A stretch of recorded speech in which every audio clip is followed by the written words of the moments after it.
네, 소재에 대해서 많은 내용이 나오고 있습니다. 그래서 이것을 충실하게 우리 마음에 와닿게 살펴보려면은 적어도 1시간 이상 진득하게 말씀을 나눠야 될 것으로 생각이 되는데요. 자, 지금은 그렇게 시간이 되지 않습니다. 짧은 시간에 나눌 때 한 문장이라도 우리의 신비에 새겨져서 그대로 행하는 우리 자신에게 복이 있을 줄로 믿습니다. 소제는 단독으로 드려지는 제사가 아니라 부속으로 드려지는 제사입니다. 모든 제사는 기본적으로 번제라고 했는데요, 번제를 드린 다음에 소제를 드리고 그 다음에는 마지막으로 전제를 드립니다.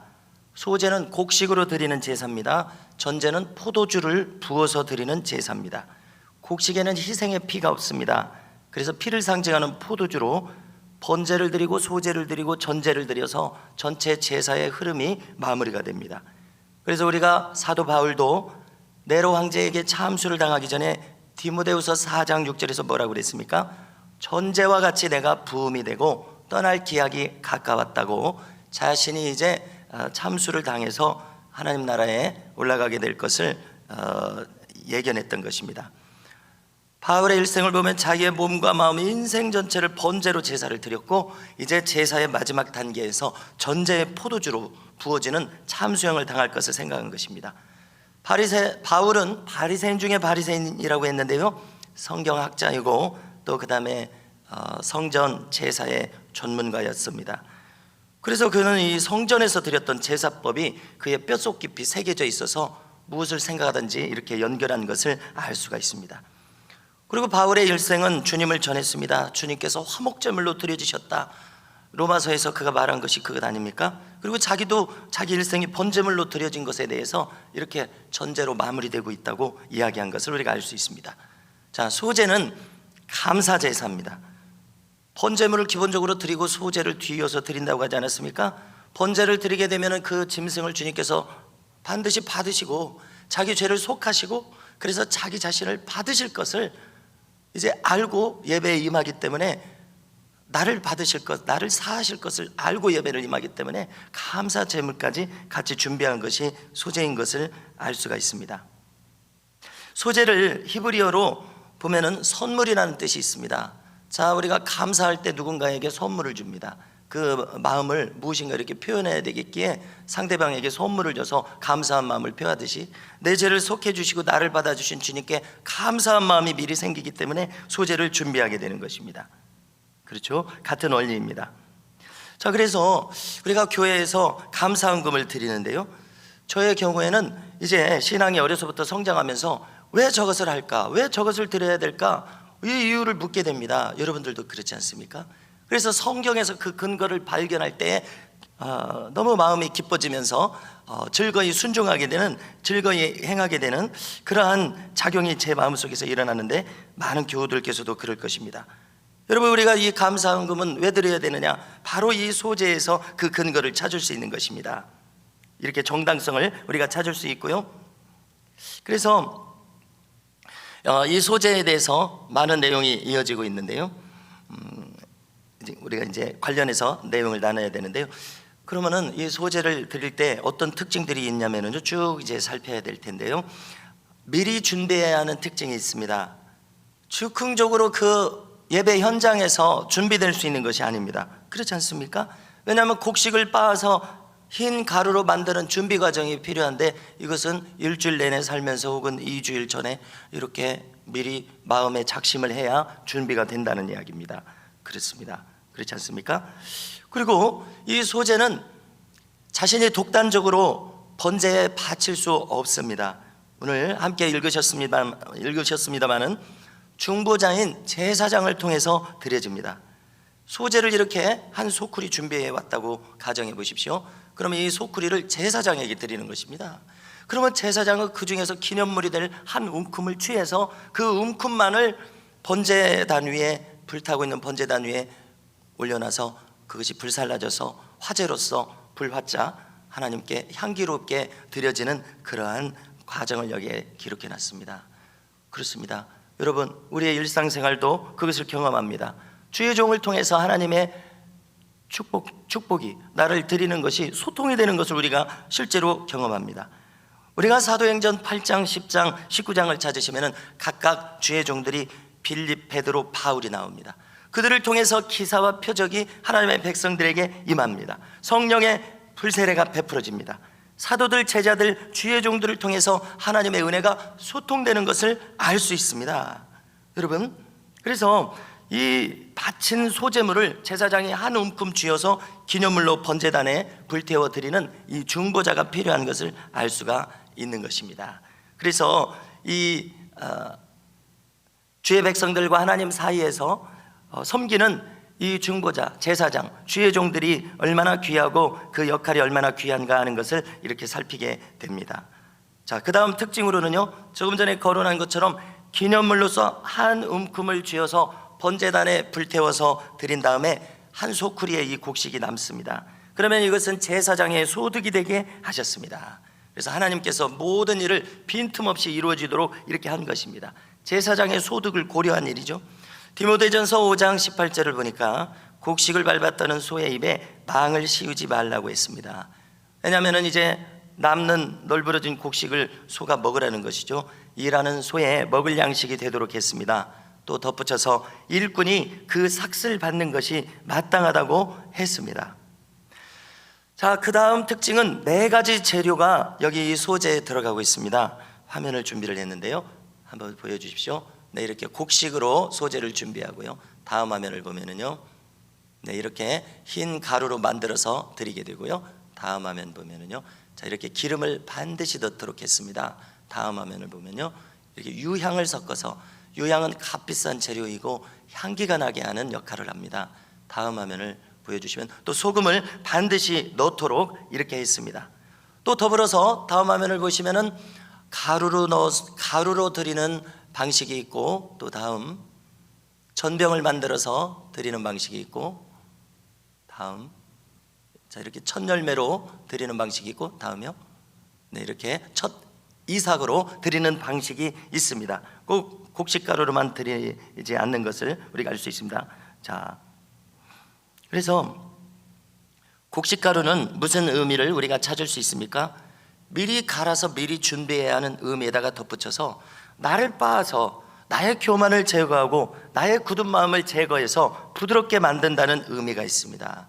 자, 뻣뻣한 마음은 도무지 하나님께서 받으실 제물이 될 수가 없음을 우리가 성경 말씀을 통해서 두루두루 알 수 있습니다. 만약 우리가 아직 자기 생각으로 뭐라고 한마디씩 하는 단계라면 하나님은 그를 쓰려면 그는 이제 더 준비되어야 하는 것입니다. 자기 생각으로 신앙생활을 하는 사람은 덜 깨졌다고 우리가 봐야겠습니다. 가령 예를 들어서 많은 예를 들 수가 있겠지만은 혼자 신앙생활을 하는 단계가 있을 것입니다. 그러면 이제 영원토록 그렇게 가면 안 됩니다. 왜냐하면 하나님은 우리가 연합해서 교회를 이루도록 했기 때문에 그렇습니다. 연합해서 섬길 줄 모르는 단계에서는 하나님께서 그를 능숙하게 사용할 수가 없습니다. 또한 한마디 군소리 없이 말씀에 있으면 순종할 마음이 없어서는 하나님께서 그를 순조롭게 사용할 수가 없습니다. 왜냐하면 그 뻣뻣한 마음대로 쓸 수가 없습니다. 그러니까 주님과 하나 되지 않은 사람, 그렇게 다듬어지지 않은 사람을 주님께서 어떻게 수월하게 쓸 수가 있겠습니까? 예를 들어 보겠습니다. 주님은 우리의 영적인 남편이시죠. 자, 우리는 주님의 신부요 아내들입니다.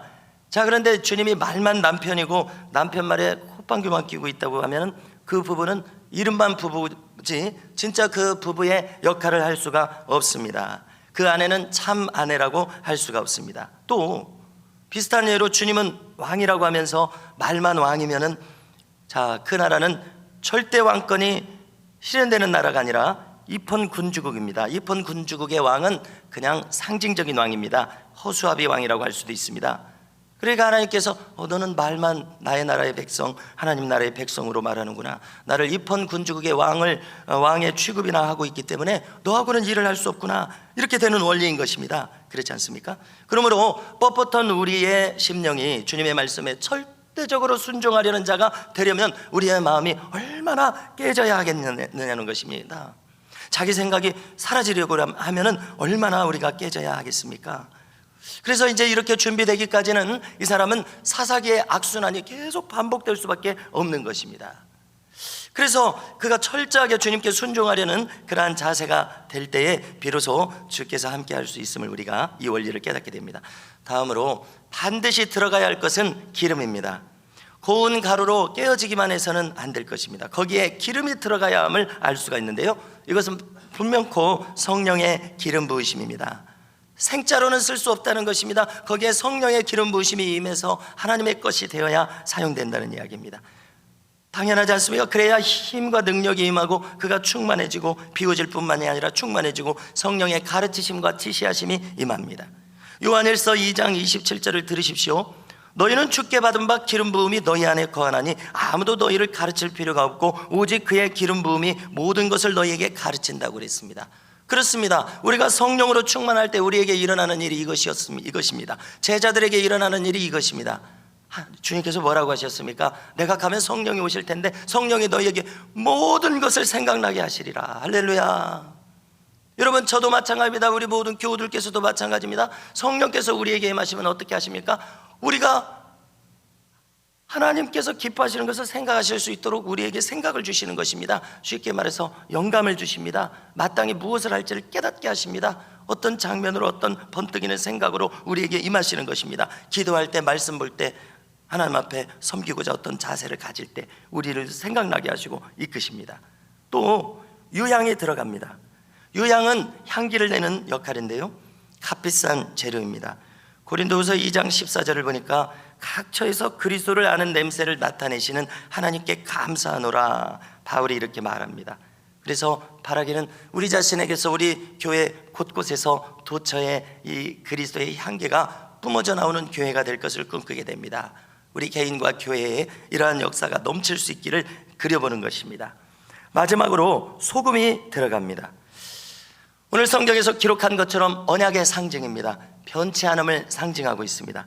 충성과 신실함을 상징하고 있습니다. 여러분, 주님께서 잡히시던 날 밤에 모든 제자들이 도망갔습니다. 자기들 목에 칼이 들어오는데 어찌 도망가지 않겠습니까? 자, 그러나 그 중에서 한 사람, 베드로를 주목하게 되는데요, 비록 마지막에 주님을 부인했습니다마는 그는 대제사장의 관저에 숨어들 정도로 끝까지 그는 주님을 버릴 수가 없었습니다. 바로 이 신실한 마음, 이 충성하는 마음, 이 변치 않는 소금 언약과 같은 이 마음, 베드로는 이 마음이 되었었던 사람인 것을 알 수가 있습니다. 자, 제가 중학교 3학년 때였는데요, 부안이니까 이제 전주로 고등학교를 진학할 것인가를 결정해야 됩니다. 많은 친구들이 전주로 이제 고등학교를 갑니다. 저도 이제 마땅히 전주로 갈 만한 그런 사람입니다. 그런데 이제 그 여부를 결정할 때 저에게 떠오르는 한 가지 요소는 우리 교회를 떠나기 싫은데, 이런 마음이었습니다. 그래서 이제 하나님께서 나를 뭘 보고 이렇게 부르셨지? 뭘 보고 이렇게 목사가 되도록 하셨지? 라고 생각할 때 간간히 나도 모르게 떠오릅니다. 이런 걸 생각하고 나를 부르셨나? 막 이런 생각이 들어지는 것입니다. 자, 하나님께서는 소금 언약과 같이 이게 충성되고 신실한 자를 눈여겨보시고 택하시는 것을 알 수가 있습니다. 우리 자신에게도 한번 질문을 던져보십시오. 여러분, 자, 만일 우리 교회에 어떤 어려운 일이 생겼습니다. 그러면 여러분들께서는 최후까지도 남으실 분이십니까? 여러분들은 최후의 부르가 되실 분이십니까? 여러분, 이렇게 끝까지 충성하는 것, 신실하게 남아있는 것은 얼마나 중요한 요소인지 모르겠습니다. 마지막으로 누룩과 꿀은 금지시키셨습니다. 누룩은 항상 성경에서 좋은 뜻으로 쓰입니다마는 누룩은 항상 이런 의미에서는 부풀어 오르고 변질되게 만듭니다. 변질됨의 상징입니다. 또 꿀은 달콤한 그 맛이 왜 여기서 피하라고 그랬습니까? 세상의 유혹을 상징합니다. 선악과의 그 달콤함, 죄의 달콤함과 타락을 상징합니다. 우리를 변질되게 하는 요소들은 제외시키라고 이야기하신 것을 알 수 있습니다. 성도 여러분, 이렇게 간단하고 신속하게 소재에 대해서 살펴봤는데요, 소재에 대해서 무엇이 기억에 남으십니까?